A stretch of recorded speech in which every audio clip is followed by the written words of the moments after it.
পাথরের গায়ে খোদাই করা এক একটি মূর্তি যেন জীবন্ত ইতিহাস। চীনা গান, নৃত্য ও বক্তৃতা পরিবেশনায় এভাবেই প্রাণবন্ত হয়ে ওঠে বাংলাদেশের আন্তর্জাতিক মাতৃভাষা ইনস্টিটিউট মিলনায়তন। আমরা এখন ব্রুসলির পৈতৃক বাড়ির প্রধান হলে দাঁড়িয়ে আছি। এটিকে এক ঐতিহ্যবাহী সিকন প্রাসাদের প্রাণকেন্দ্র ধরা হয়। মে ৮ থেকে ১৭ পর্যন্ত চলা ৯ দিনের এই উৎসবে ছিল নানা ধরনের সাংস্কৃতিক কর্মসূচি। তো এই আশাটা আমার পূর্ণ হলো চায়নাতে আসার পরে। আচ্ছা। যে না, আমার আশাটা সার্থক।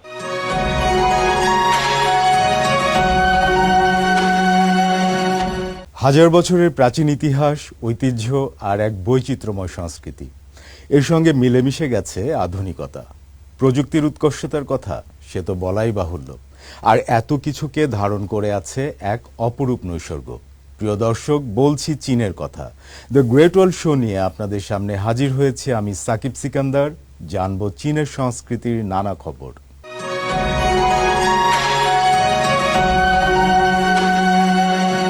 প্রথমে আপনাদের নিয়ে প্রাচীন এক গুহায় যাব। উত্তর চীনের শানসি প্রদেশের ১৫০০ বছরের পুরনো গুহা। সেখানে পাথরের বুকে প্রাচীন শিল্পীরা খোদাই করেছিলেন ইউনকাং গ্রোটোস।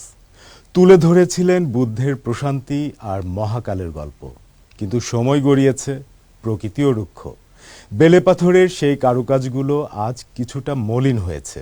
তবে এই অমূল্য শৈল্পিক দলিল রক্ষায় ঢাল হয়ে দাঁড়িয়েছে আধুনিক প্রযুক্তি। ইউনকাং গ্রোটোসে এখন নতুন প্রাণ। পর্দায় দেখে আসা যাক শুভ আনোয়ারের প্রতিবেদনে। পাথরের গায়ে খোদাই করা এক একটি মূর্তি যেন জীবন্ত ইতিহাস। উত্তর চীনের শানসি প্রদেশে অবস্থিত ইউনকাং গ্রোটোস কেবল কিছু গুহা বা ভাস্কর্যের সমষ্টি নয়। এটি ১৫০০ বছরের প্রাচীন সভ্যতা, ধর্ম এবং শিল্পকলার এক অনন্য মিলনস্থল। গুহাগুলোতে থাকা কয়েক হাজার বৌদ্ধ মূর্তি এবং রিলিফগুলো মূলত বেলে পাথরের খোদাই করা। দীর্ঘ সময় ধরে আবহাওয়া এবং পরিবেশগত পরিবর্তনের কারণে এই পাথরগুলোতে সূক্ষ্ম ক্ষয় দেখা দেয়। সময়ের বিবর্তনে এবং প্রাকৃতিক কারণে ক্ষয়ে যাওয়া এই অমূল্য সম্পদকে চিরস্থায়ী রূপ দিতে এখন ব্যবহৃত হচ্ছে আধুনিক প্রযুক্তি। প্রাচীন এই বৌদ্ধ গুহা স্থাপত্যের সৌন্দর্য এবং ঐতিহাসিক গুরুত্বকে আগামী প্রজন্মের কাছে অবিকৃতভাবে পৌঁছে দিতে শুরু হয়েছে বিশেষ ডিজিটাল ডকুমেন্টেশন বা তথ্য চিত্রায়নের কাজ। এই প্রকল্পের মূল লক্ষ্য হল সাংস্কৃতিক এই ঐতিহ্যের প্রতিটি সূক্ষ্ম কারুকাজকে একটি ডিজিটাল আর্কাইভে ধরে রাখা। এর ফলে কোনো কারণে মূল ভাস্কর্য ক্ষতিগ্রস্ত হলেও তার প্রতিটি ডিটেইল সংরক্ষিত থাকবে ভার্চুয়াল জগতে। ইউনকাং গ্রোটোস কেবল চীনের নয়, বরং বিশ্বের ঐতিহ্যের এক অমূল্য রত্ন। এর ঐতিহাসিক গুরুত্ব বিবেচনা করে ২০০১ সালে ইউনেস্কো একে ওয়ার্ল্ড হেরিটেজ সাইট হিসেবে স্বীকৃতি দেয়। সুবিশাল এই চত্বরে ৪৫টি প্রধান গুহা রয়েছে, যেখানে খোদাই করা রয়েছে ৫১,০০০-এরও বেশি পাথরের মূর্তি। বর্তমানে ৩৮ থেকে ৪৫ নম্বর গুহাগুলোতে সংস্কার ও সংরক্ষণের কাজ চলছে। গুহা কমপ্লেক্সের পশ্চিম দিকে অবস্থিত এই অংশটি উত্তর ওই রাজবংশের শেষ সময়ের অসাধারণ শিল্পকলার সাক্ষী হয়ে দাঁড়িয়ে রয়েছে। আমরা উচ্চ প্রযুক্তির মাধ্যমে সমস্যার সমাধান করেছি। প্রযুক্তি প্রতিটি মূর্তির সূক্ষ্ম কারুকাজ ও বুনট নিখুঁতভাবে ধারণ করবে। এর মাধ্যমে গুহাগুলোর একটি ত্রিমাত্রিক মডেল তৈরি করা হচ্ছে, যেখানে কোনো অংশই বাদ পড়বে না। এই উদ্যোগের দুটি প্রধান দিক রয়েছে। একদিকে এটি ভবিষ্যতের সংস্কার কাজ, কোনো সমস্যা বা ক্ষয় পর্যবেক্ষণ এবং গবেষণার জন্য নির্ভুল তথ্য দেবে। অন্যদিকে এই ডিজিটাল তথ্যগুলো ব্যবহার করে বিভিন্ন প্রদর্শনী ও শিক্ষামূলক কার্যক্রম চালানো হবে। এর ফলে মানুষ ডিজিটাল প্রযুক্তির মাধ্যমেই ইউনকাং গ্রোটাসের শৈল্পিক সৌন্দর্য একদম কাছ থেকে উপভোগ করার সুযোগ পাবে। বৌদ্ধ গুহা শিল্পের এক অনন্য নিদর্শন এই ইউনকাং গ্রোটোস, যা চীনের প্রধান ৩টি গুহা স্থাপত্যের একটি। অন্য দুটি বিখ্যাত গুহা হল কানসু প্রদেশের তুনহুয়াংয়ের মেগাও গ্রোটোস এবং হনান প্রদেশের লুয়াংয়ের লুয়াংমেন গ্রোটোস। আধুনিক প্রযুক্তির এই মেলবন্ধন প্রমাণ করে শেকড়কে বাঁচাতে হলে কখনো কখনো আধুনিকতার ডানা মেলে ধরা কতটা জরুরি। ইউনকাংয়ের এই নীরব পাথরগুলো এমন কথা বলছে প্রযুক্তির ভাষায়, যা নিশ্চিত করবে আজকের এই সৌন্দর্য আগামী কয়েক শতাব্দী পরেও ম্লান হবে না। শুভ আনোয়ার, সিএমজি বাংলা। এবার বাংলাদেশ প্রসঙ্গ। রাজধানী ঢাকার আন্তর্জাতিক মাতৃভাষা ইনস্টিটিউটে এক বর্ণিল আয়োজন। সেখানে অনুষ্ঠিত হল 25তম চাইনিজ ব্রিজ প্রতিযোগিতার চূড়ান্ত পর্ব। অংশ নিয়েছেন বাংলাদেশের শিক্ষার্থীরা। তাদের বক্তৃতা, ভাষা দক্ষতা ও সাংস্কৃতিক পরিবেশনায় এক প্রাণবন্ত লড়াই জমে ওঠে। লড়াই শেষে বিচারকদের রায়ে এবারের আসরে সেরা হয়েছেন তাসমিয়া রহমান। বাংলাদেশকে প্রতিনিধিত্ব করে বিশ্বমঞ্চের চূড়ান্ত পর্বে অংশ নিতে তিনি এবার যাচ্ছেন চীনে। বিস্তারিত জানাচ্ছেন আফরিন মিম।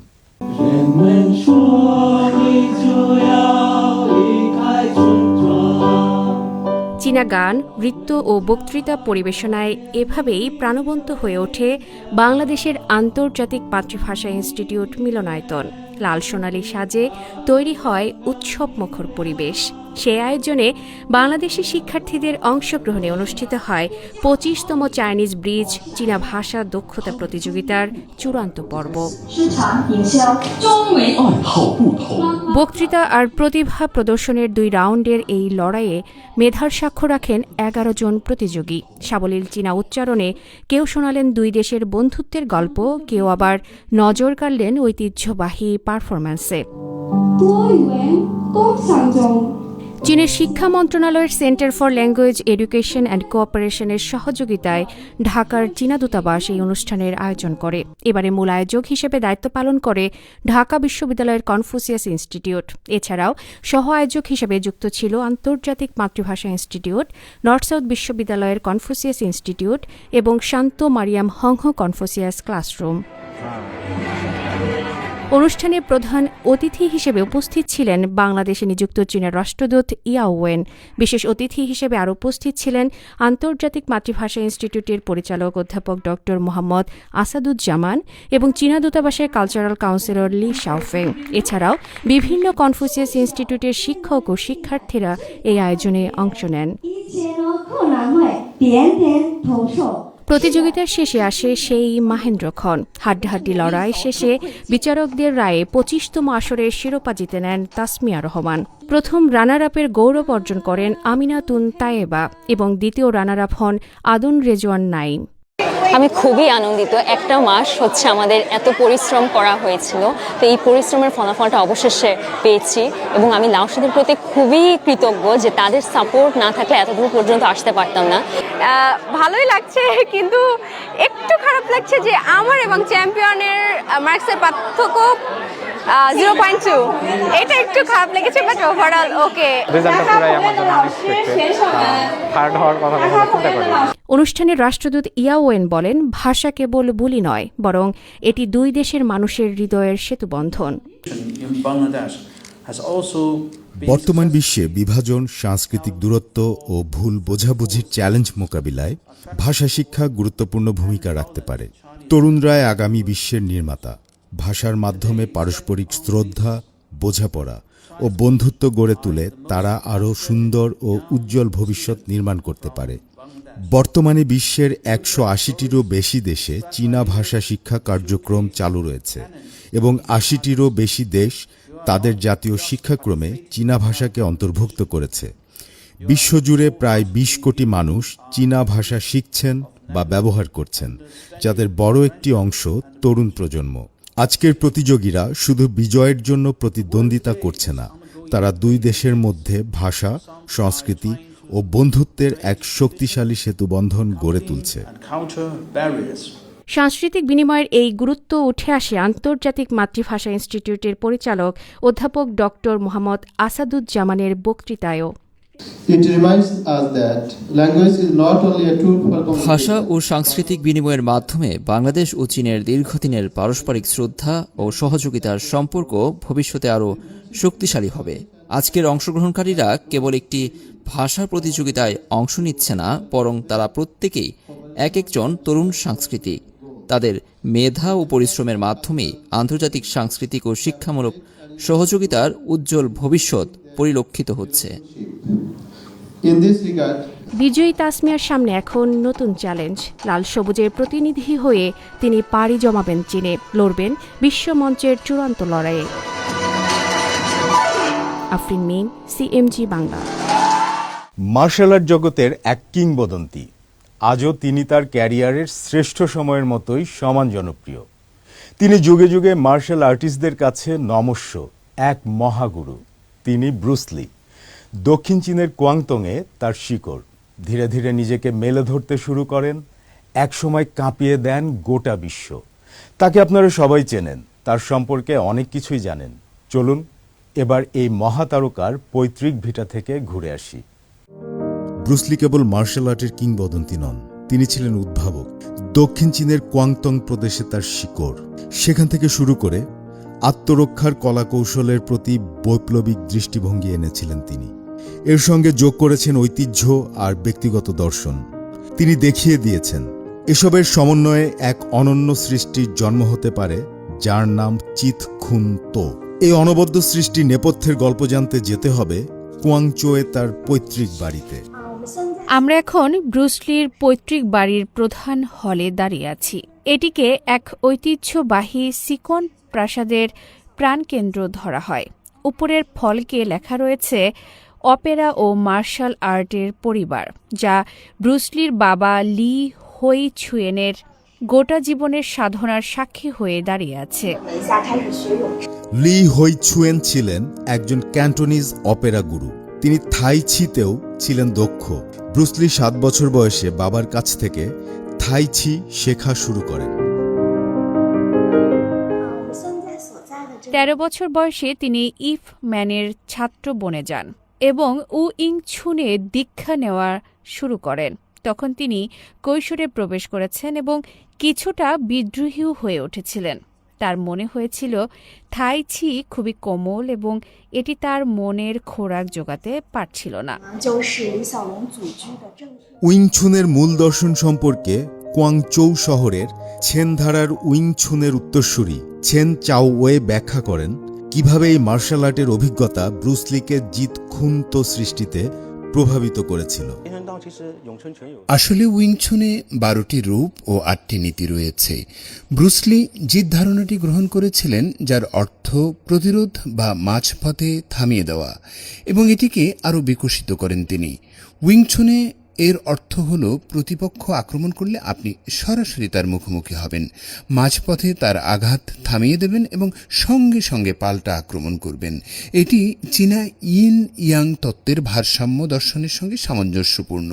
আপনি প্রতিহত করবেন, তারপর সঙ্গে সঙ্গে আক্রমণ করবেন। এরপরই আসে তার বিখ্যাত ইঞ্চ পাঞ্চ, যা কিনা অত্যন্ত দ্রুত গতির ছিল। উইংছুন দিয়ে শুরু করে ব্রুস লি ধীরে ধীরে মার্শাল আর্টের এক মহাগুরু বনে যান। 1959 সালে তিনি যুক্তরাষ্ট্রে যান এবং বিভিন্ন ধরনের মার্শাল আর্টের সঙ্গে পরিচিত হন। ঐতিহ্যগত সীমাবদ্ধতা ভেঙে তিনি উইংছুনের সঙ্গে নিজের দার্শনিক চিন্তার সমন্বয় ঘটিয়ে সৃষ্টি করেন অনন্য মার্শাল আর্ট পদ্ধতি চিত খুন তো। তার অনন্য সৃষ্টি চলচ্চিত্র প্রতিফলিত হয়েছে। 1971 থেকে 1973 সালের মধ্যে 3 বছরে তিনি 5টি চলচ্চিত্রে অভিনয় করেন এবং বিশ্বজুড়ে এমন খ্যাতি অর্জন করেন যা অর্ধ শতাব্দীরও বেশি সময় ধরে অমলিন রয়েছে।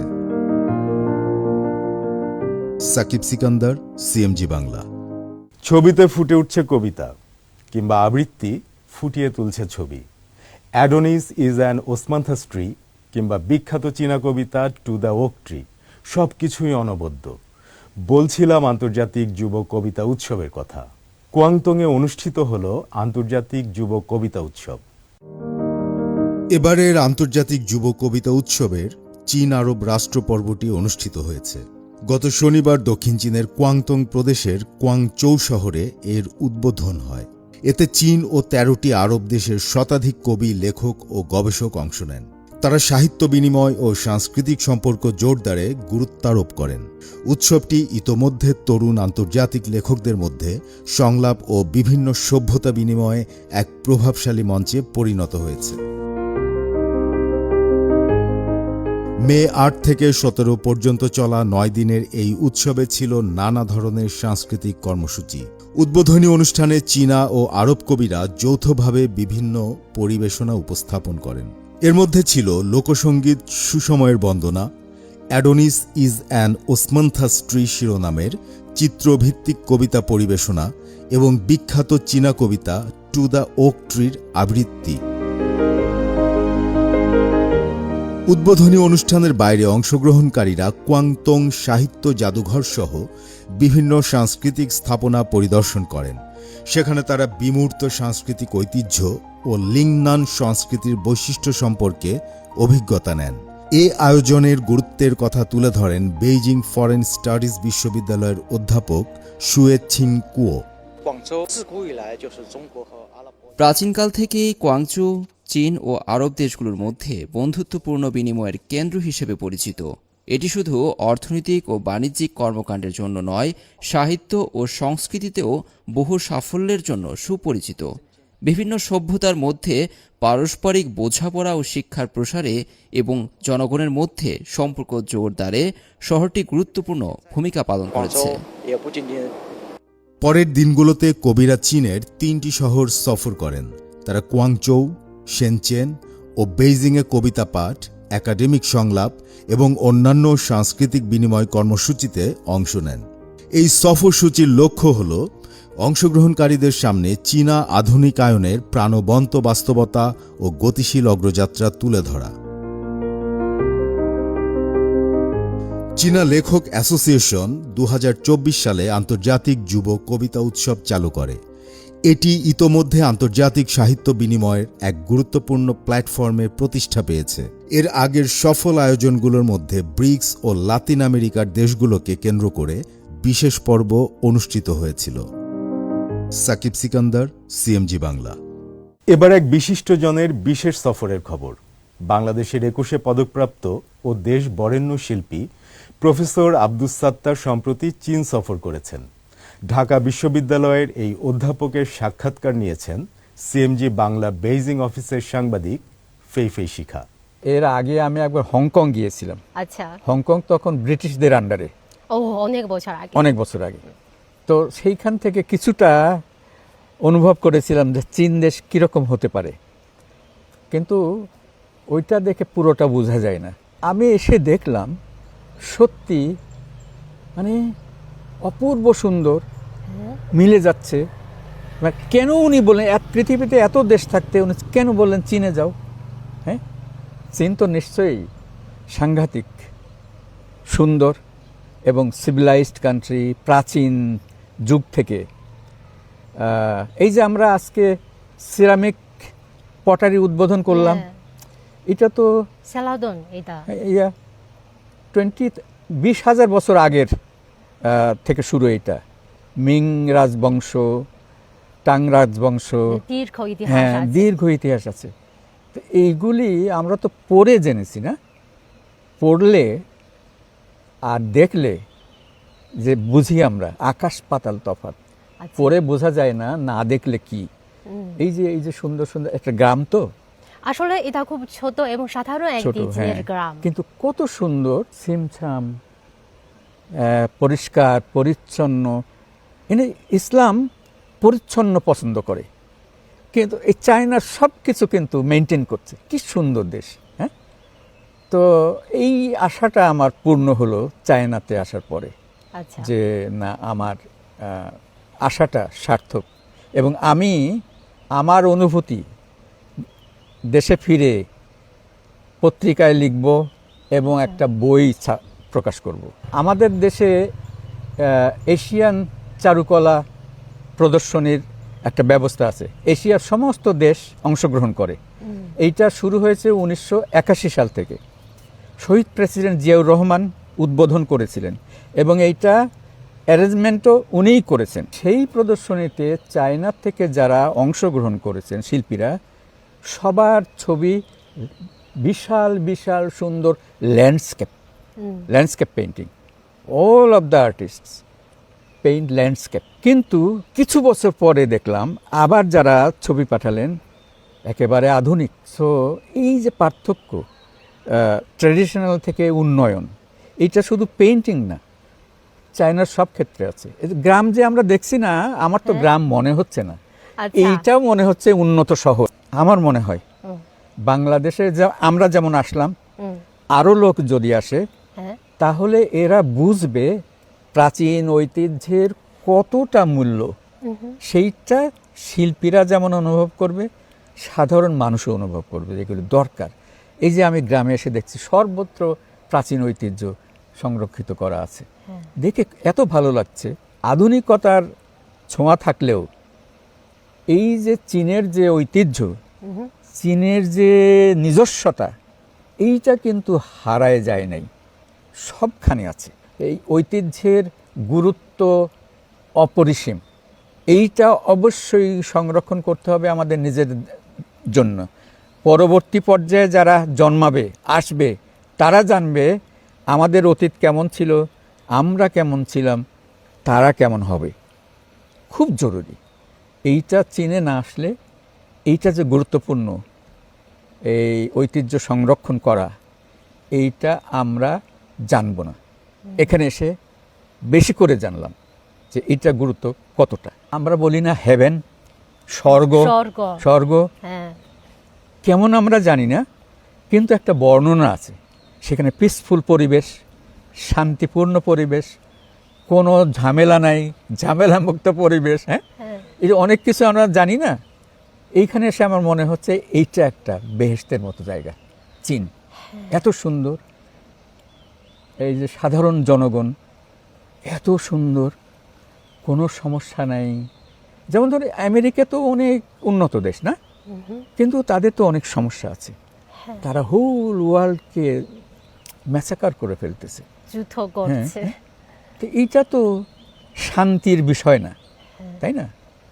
কিন্তু এই যে চীনের কমিউনিস্ট পার্টি বলেন বা শাসক যারা, তারা দেশ এবং দেশের মানুষ বেহেশত এবং বেহেশতের মধ্যে বসবাস করুক, এইরকম একটা ফিলিংস নিয়ে কাজ করছেন, যেইটা সবারই অনুসরণ করা প্রয়োজন। মানুষ শান্তি চায়, সমস্যা না। হ্যাঁ, মিডল ইস্টের দিকে তাকান, এখন কী হচ্ছে? মানুষ তো মারা যাচ্ছে সমানে। মানুষ মারার জন্য তো সভ্যতা না, সভ্যতা হচ্ছে মানুষকে সুন্দরভাবে পরিবেশ তৈরি করে দেয়া, যাতে তারা আরামে, আয়াসে, শান্তিপূর্ণভাবে বসবাস করতে পারে। চীন সেই কাজটা করছে। প্রিয় দর্শক, দ্য গ্রেট ওয়াল শো আজ এ পর্যন্তই। আমাদের অনুষ্ঠানটি টেলিভিশনের পাশাপাশি সোশ্যাল মিডিয়ায় দেখতে পারেন। ভিজিট করুন www.facebook.com/cmg বাংলা এবং ইউটিউব চ্যানেল সিএমজি বাংলাতে। পরবর্তী পর্বে দেখা হবে। সবাই ভালো থাকুন, সুস্থ থাকুন।